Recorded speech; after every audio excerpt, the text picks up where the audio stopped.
Welcome back clean news. चलिए देखते हैं उत्तर प्रदेश की 25 फटाफट बड़ी खबरों को। इससे पहले आप यूपी के किस जिले से न्यूज को देख रहे हैं, हमें कमेंट बॉक्स में जरूर बताइए। साथ ही डेली अपडेट रहने के लिए चैनल को सब्सक्राइब कर बेल आइकन को दबाना बिल्कुल न भूलें। आज का लाइक एम 3000 है, उम्मीद करते हैं आप इसे जरूर पूरा करेंगे। आवास योजना में 1.55 करोड़ आवासों को मंजूरी।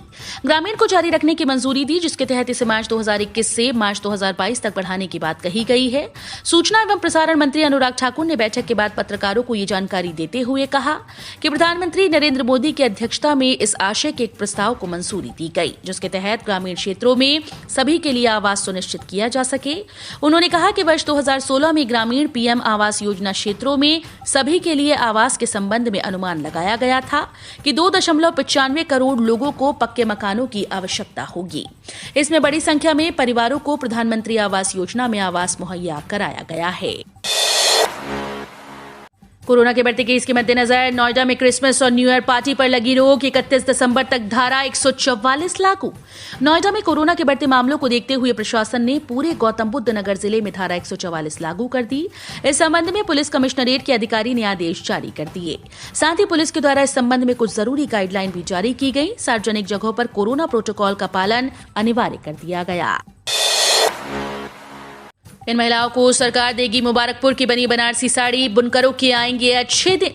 बुनकरों के अच्छे दिन आने वाले हैं। कारण है कि सरकार ने हथकरघा उद्योग को बढ़ावा देने के लिए बड़ा फैसला किया। अब सरकार बीसी सखी योजना के तहत काम कर रही महिलाओं को हथकरघा की बनी 2-2 साड़ी उपलब्ध कराएगी। इसके लिए सरकार बुनकरों के द्वारा तैयार की गई साड़ियों को खरीदेगी। खास बात यह है कि साड़ी तैयार करने वाले बुनकरों को सीधे खाते में मजदूरी के रूप में प्रति साड़ी 750 रुपए दिए जाएंगे। योजना के अंतर्गत मुबारकपुर व आसपास के क्षेत्रों को चिन्हित कर हथकरघा पर तैयार होने वाली 1,16,000 साड़ियों की खरीदारी का कोटा निर्धारित किया गया है। ट्रेन में वरिष्ठ नागरिकों को फिर से मिलेगी किराए में छूट, शीघ्र होगी घोषणा। कोरोना वायरस की वजह से रेलवे ने वरिष्ठ नागरिक को मिलने वाली रियायतों को बंद कर दिया था, पर ऐसी संभावना बन रही है कि आने वाले वक्त में ट्रेन किराए में मिलने वाली छूट दोबारा शुरू कर दी जाए और साथ ही में अन्य सुविधाएं भी शुरू करने की तैयारी हो रही है। रेल मंत्री अश्विन वैष्णव इसका अध्ययन कर रहे हैं। उम्मीद है कि वरिष्ठ नागरिक सहित कई तरह की रियायत की सुविधा जल्द शुरू हो जाएगी। अब 31 दिसंबर से 14 जनवरी तक स्कूल्स में होगी सर्दियों की छुट्टी, कैलेंडर जारी। प्राथमिक और उच्च प्राथमिक और जूनियर हाई स्कूल के लिए आधिकारिक अवकाश कैलेंडर के अनुसार बेसिक शिक्षा परिषद ने 31 दिसंबर से 14 जनवरी तक शीतकालीन अवकाश शामिल किया। उत्तर प्रदेश माध्यमिक शिक्षा परिषद ने 2022 सत्र के लिए सरकारी प्राथमिक और उच्च प्राथमिक विद्यालयों के लिए शैक्षणिक कैलेंडर जारी कर दिया, जिसमें पहली बार विंटर वैकेशन को शामिल किया गया है। प्रदेश के प्राथमिक और उच्च प्राथमिक स्कूल में अगले साल मात्र 237 दिन पढ़ाई होगी और 113 दिन छुट्टी होगी। क्या टल जाएगी यूपी चुनाव? 3 दिन के लिए लखनऊ आएंगे मुख्य चुनाव आयुक्त। तो यूपी के डीएम एसपी संघ करेंगे मीटिंग। हाईकोर्ट इलाहाबाद द्वारा कोरोना के बढ़ते मामलों को देखते हुए विधानसभा चुनाव टालने के आग्रह को देखते हुए केंद्रीय चुनाव आयोग का आगामी 28 से 30 दिसंबर का लखनऊ दौरा काफी अहम हो गया। प्राप्त जानकारी के अनुसार लखनऊ आने से पहले आगामी 27 दिसंबर को आयोग अपर मुख्य सचिव चिकित्सा एवं स्वास्थ्य अमित मोहन प्रसाद से राज्य में कोरोना के संक्रमण, नए मामलों की बढ़ोतरी, टीकाकरण आदि के बारे में अद्यतन रिपोर्ट लेगा। पीटीईटी की तैयारियों में जुटा महकमा। 25 फरवरी को जारी होगा रिजल्ट। उत्तर प्रदेश शिक्षक पात्रता परीक्षा टेट का आयोजन 23 जनवरी को किया जाएगा। परीक्षा फल भी 25 फरवरी को घोषित किया जाएगा। इसके लिए शासन के द्वारा कमिश्नर, डीएम और जिला विद्यालय निरीक्षक को पत्र भेजा गया, जिसमें परीक्षा को लेकर तैयारी दुरुस्त करवाने के निर्देश दिए गए। टेट परीक्षा को लेकर धर्मेंद्र मिश्र, अनुसचिव उत्तर प्रदेश शासन, ने परीक्षा नियामक प्राधिकारी प्रयागराज और सभी कमिश्नर और डीएम और डीआईओएस को इस संबंध में पत्र भेजा। अगले सप्ताह लिया जाएगा यूपी में चुनाव टालने पर फैसला। आयोग ने इलाहाबाद एचसी की अपील पर दिया जवाब। अगले साल होने वाले उत्तर प्रदेश विधानसभा चुनाव टाले जाएं या नहीं, इसको लेकर फैसला अगले सप्ताह के बाद लिया जाएगा। ये जानकारी चुनाव आयोग ने दी है। इलाहाबाद उच्च न्यायालय द्वारा चुनाव आयोग से आगामी विधानसभा चुनाव को स्थगित करने और चुनावी रैलियों और सभाओं को रोकने का आग्रह करने के एक दिन बाद मुख्य चुनाव आयुक्त सुशील चंद्र ने कहा कि इस संबंध में अंतिम निर्णय अगले सप्ताह लिया जाएगा। दिल्ली के बाद देश के दूसरे सबसे प्रदूषित शहर बना नोएडा। 5 करोड़ का प्रदूषण नियंत्रण टावर भी फेल। नोएडा का नाम देश के दूसरे सबसे वायु प्रदूषित शहर में शुमार हो गया। वहीं पहले नंबर पर दिल्ली है, जहां का एवरेज एयर क्वालिटी इंडेक्स 435 है, जबकि नोएडा का AQI 422 रिकॉर्ड किया गया। स्मॉग की वजह से विजिबिलिटी काफी कम हो गई। इस कारण वाहन चालकों को काफी परेशानी का सामना करना पड़ रहा है। एकाएक प्रदूषण का स्तर बढ़ने से वायु प्रदूषण नियंत्रण विभाग की कार्यप्रणाली पर भी सवाल उठ रहे हैं। आवास योजना में आवेदन शुरू, इस तारीख तक करें आवेदन। उत्तर प्रदेश आवास विकास योजना की शुरुआत मुख्यमंत्री योगी आदित्यनाथ जी ने की है। इस यूपी आवास योजना के तहत 2022 तक लोगों को आवास उपलब्ध कराने का प्रयास है। जो लाभार्थी निम्न वर्ग से हैं और जिनकी आय बहुत कम है, प्रधानमंत्री आवास योजना का लाभ उठा सकते हैं। उत्तर प्रदेश आवास विकास योजना के तहत वे लाभार्थी इस योजना का लाभ उठाकर सस्ती दर पर मकान प्राप्त कर सकते हैं। इस योजना का उद्देश्य गरीब लोगों को आश्रय प्रदान करना है, जो गाँव में निम्न वर्ग के लोग हैं या शहरी लोग जिनकी आय कम है और गरीबी रेखा में आते हैं। यूपी आने वालों को साथ लाना होगा ई सर्टिफिकेट, नहीं तो बॉर्डर से ही किए जाएंगे वापस। यूपी में प्रवेश करने वाले हर व्यक्ति को वैक्सीन लगवाने का सर्टिफिकेट अपने पास रखना होगा। बॉर्डर पर चेकिंग हो सकती है, यदि सर्टिफिकेट नहीं मिला तो वापस भी किए जा सकते हैं। आगरा में दूसरे प्रदेशों से आने वालों पर नजर रखनी शुरू हो गई है। कोरोना के बढ़ते केसेस को देखते हुए बॉर्डर पर राजस्थान से आने वाले लोगों की कोरोना जांच भी की जा रही है। अब दिल्ली और मध्य प्रदेश से आने वाले लोगों पर भी इसी तरह की सख्ती लिए जाने का निर्णय किया गया है। क्या देरी से भरा गया विकल्प स्वीकार किए जाने योग्य है या नहीं? ग्रेच्युटी से देने से मना करने पर हाईकोर्ट ने यूपी सरकार से मांगा जवाब। इलाहाबाद हाईकोर्ट ने एक आदेश में कहा कि प्रथम दृष्टया सेवानिवृत्ति से 1 साल पहले विकल्प भरने में देरी के कारण कर्मचारी को उसके आधार से वंचित नहीं किया जा सकता।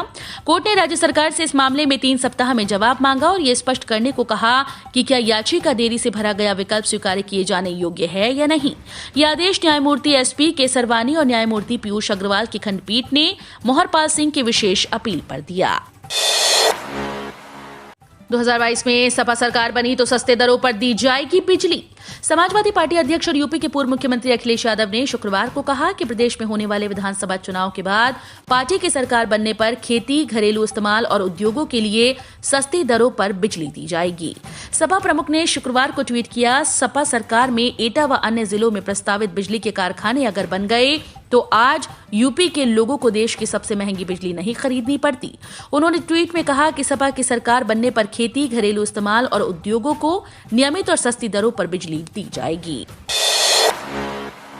श्री रामलला का दर्शन कर सीएम योगी ने कहा, मंदिर की सुंदरता को देखेगी दुनिया।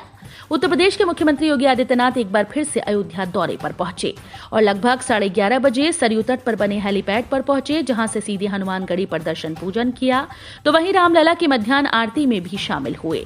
साथ ही मंदिर निर्माण की तैयारी को देखते हुए कहा कि अयोध्या में अलौकिक राम मंदिर बनेगा, जिसे दुनिया देखती रह जाएगी। जनविश्वास यात्रा, बीजेपी की अंतिम यात्रा, 2022 में बनेगी सपा की सरकार। समाजवादी पार्टी पिछड़ा वर्ग प्रकोष्ठ के अध्यक्ष व MLC राजपाल कश्यप ने बीजेपी सरकार पर जमकर हमला बोला। कहा कि भाजपा की सरकार भ्रष्टाचारियों और गुंडों की है और योगी आदित्यनाथ सबसे अनुपयोगी मुख्यमंत्री हैं। जनता ने बीजेपी को वेंटिलेटर पर पहुंचा दिया। भाजपा नेताओं में लड़ने की हिम्मत नहीं बची, इसलिए हमारे नेताओं के पीछे ED और CBI को लगा दिया। वर्ष 2022 में सपा की सरकार बनने जा रही है, इससे बीजेपी बेचैन हो गई है। आज मनाएंगे प्रभु यीशु का जन्मोत्सव, सजे चर्च व बाजार। क्रिसमस का त्योहार 25 दिसंबर यानी आज मनाया जाएगा। गोरखपुर शहर में क्रिसमस की तैयारियां अंतिम रूप में हैं। विभिन्न चर्चों व मसीह धर्मावलंबियों के घरों में कलर पेंट और मरम्मत के साथ सजावट का कार्य पूर्णता की ओर है। वहीं शहर के दुकानों और मॉल में क्रिसमस से जुड़े सामान सजते गए हैं। इस दौरान कोविड प्रोटोकॉल का विशेष ध्यान रखा जा रहा है। क्रिसमस त्योहार का बहुत ही विशेष महत्व है। वैसे तो मुख्य रूप से ये त्योहार ईसाई धर्म का है, लेकिन इस त्योहार का आनंद सभी धर्म के लोग लेते हैं। यूपी पुलिस भर्ती बोर्ड ने जारी किया एक और मृतक आश्रित भर्ती का परिणाम। उत्तर प्रदेश पुलिस भर्ती और प्रोन्नति बोर्ड ने एक और मृतक आश्रित भर्ती का परीक्षा परिणाम जारी कर दिया। इसमें कुल 55 अभ्यर्थियों में से 31 अभ्यर्थियों का चयन हुआ है। 11 अभ्यर्थियों को असफल घोषित किया गया। 13 अभ्यर्थी परीक्षा में अनुपस्थित रहे, जिसके संबंध में जल्द ही कार्रवाई की जाएगी। 2017 में बीजेपी सत्ता में नहीं आई तो यूपी में घुस जाते आतंकी। यूपी के मुख्यमंत्री केशव प्रसाद मौर्य ने तीखा प्रहार करते हुए कहा कि अगर समाजवादी पार्टी 2017 में सत्ता में वापस आती तो जम्मू कश्मीर के आतंकवादी यूपी में आ जाते और राज्य खाली करने की स्थिति पैदा हो जाती। उनका निशाना सीधे तौर पर अखिलेश यादव पर था। मौर्य ने यूपी चुनाव से पहले बागपत में भाजपा कार्यकर्ताओं के द्वारा आयोजित एक जनसभा को संबोधित करते हुए कहा, हमारे बहादुर सैनिक पाकिस्तान से आतंकवादियों से लड़ने के लिए सर्जिकल स्ट्राइक और एयर स्ट्राइक कर रहे हैं। अगर 2017 में सपा सरकार वापस सत्ता में होती तो पाकिस्तान से आतंकवादी यूपी में आते और सुरक्षा के अभाव में आम लोगों को यूपी से भागना पड़ता। योगी की घोषणा के बाद श्रम कार्ड के लिए रजिस्ट्रेशन में उछाल। 8 दिन में 76 लाख बढ़ गए श्रमिक। करीब 1/3 से अधिक श्रमिकों के पास अब श्रम कार्ड हो चुके हैं। देश में करीब 38 करोड़ असंगठित श्रमिकों का ई श्रम पोर्टल पर रजिस्ट्रेशन होना है। अभी तक 13.64 करोड़ कामगारों का रजिस्ट्रेशन हो चुका है। ऐसे श्रमिकों को PBSBY के तहत 2 लाख का दुर्घटना बीमा कवर मिलेगा। गोरखपुर से काठगोदाम के लिए जल्द मिलेगी सीधी ट्रेन। बस 20 किलोमीटर ब्रॉड गेज होने का इंतजार। गोरखपुर से काठगोदाम जाने वाले यात्रियों के लिए अच्छी खबर है। पीलीभीत से शाहगढ़ तक 20 किलोमीटर की metre gauge line broad gauge में बदलते ही काठगोदाम नैनीताल तक सीधे रेल सेवा का रास्ता खुल जाएगा। इस पर काम शुरू हो गया है। इस रूट के खुल जाने से पूर्वोत्तर रेलवे को दूसरे रेलवे पर निर्भर नहीं रहना पड़ेगा। पूरा रूट ही NE रेलवे के कार्यक्षेत्र में है, लिहाजा सिर्फ बोर्ड की अनुमति लेकर अपने समय और तारीख के अनुसार चला जाएगा। बिजली चोरी के मामलों में यूपी सरकार ने समन शुल्क किया माफ। घरेलू के साथ किसानों और छोटे कारोबारियों को भी लाभ। सरकार ने घरेलू, वाणिज्यिक और कृषि बिजली चोरी के मामलों में समन शुल्क माफी का आदेश जारी कर दिया, जिसके मुताबिक 2 किलोवाट तक के घरेलू कनेक्शन वाले उपभोक्ता, 1 किलोवाट तक के छोटे कारोबारी और नलकूप कनेक्शन के मामलों में 100% समन शुल्क माफी का प्रावधान किया गया। 2 किलोवाट तक के कारोबारियों के समन शुल्क को 50% माफ करने का आदेश है। रायबरेली के बाद प्रयागराज में कांग्रेस को झटका। 3 बार के विधायक राजेंद्र त्रिपाठी भाजपा में शामिल। यूपी में अगले साल होने वाले विधानसभा चुनाव के मद्देनजर हर राजनीतिक दल और नेता अपने अपने समीकरण दुरुस्त करने में जुटा है। इस बीच कांग्रेस को रायबरेली के विधायक अदिति सिंह के भाजपा में शामिल होने के बाद प्रयागराज में भी तगड़ा झटका लगा है। 3 बार के विधायक रहे राजेंद्र त्रिपाठी पार्टी का दामन छोड़ भाजपा में शामिल हो गए। राजेंद्र त्रिपाठी ने लखनऊ भाजपा कार्यालय में भाजपा ज्वाइनिंग कमेटी के अध्यक्ष लक्ष्मीकांत वाजपेयी की मौजूदगी में भाजपा की सदस्यता ग्रहण कर ली। यूपी में शादी में सिर्फ 200 की अनुमति। चुनावी रैलियों में जुट रहे 2 लाख। दोहरी नीति पर उठे सवाल। कोरोना वायरस संक्रमण का दौर एक बार फिर से शुरू हो गया। कोरोना वायरस के नए वेरिएंट ओमिक्रॉन की दहशत से यूपी सरकार अलर्ट हो गई और सूबे के मुख्यमंत्री योगी आदित्यनाथ ने तत्काल कदम उठाते हुए यूपी के 75 जिलों में शनिवार से नाइट कर्फ्यू लगाने का ऐलान कर दिया। क्रिसमस त्योहार का रात यानी आज 25 दिसंबर की रात 11 बजे से सुबह 5 बजे तक रात का कर्फ्यू लगाया जाएगा। इसके साथ ही शादी, विवाह आदि सार्वजनिक आयोजनों में प्रशासन की अनुमति के बाद 200 लोग शामिल होंगे। हरभजन सिंह ने क्रिकेट की दुनिया को कहा अलविदा। राजनीतिक पिच पर खेल सकते हैं नई पारी। भारत के star spinner Harbhajan Singh cricket से संन्यास लेने का ऐलान कर दिया है। 41 वर्षीय हरभजन सिंह ने भारत की तरफ से 711 विकेट झटके। टर्बनेटर के नाम से मशहूर हरभजन राजनीति के मैदान पर अपनी नई पारी खेल सकते हैं। हाल ही में उनकी तस्वीर पंजाब कांग्रेस के अध्यक्ष नवजोत सिंह सिद्धू के साथ वायरल हुई। ऐसी खबरें हैं कि हरभजन पंजाब विधानसभा चुनाव से पहले कांग्रेस का दामन थाम सकते हैं। कांग्रेस नेता जराय ने भाजपा पर लगाया करखियाओं के किसानों की जमीन हड़पने का आरोप। पूर्व विधायक व वरिष्ठ कांग्रेस नेता जराय ने पिंडरा विधानसभा क्षेत्र के करखियाओं में हुई प्रधानमंत्री नरेंद्र मोदी की सभा को फ्लॉप करार दिया। शुक्रवार को मीडिया से मुखातिब राय ने कहा कि भाजपा सरकार के सभी छल छद्म प्रलोभनों को ठुकराकर करखियाओं में प्रधानमंत्री नरेंद्र मोदी की रैली को जनता ने विफल कर दिया। पिंडरा की जनता योगी मोदी की सारी हकीकत जान चुकी है। सरकार फर्जी इवेंट करने से नहीं चलती। हम रोज ऐसे ही न्यूज लाते रहेंगे। यदि आपने अभी तक क्लीन न्यूज यूपी को सब्सक्राइब नहीं किया है तो फटाफट सब्सक्राइब कर लें। साथ ही बेल आइकन को प्रेस करना बिल्कुल ना भूलें ताकि लेटेस्ट अपडेट मिस ना हो।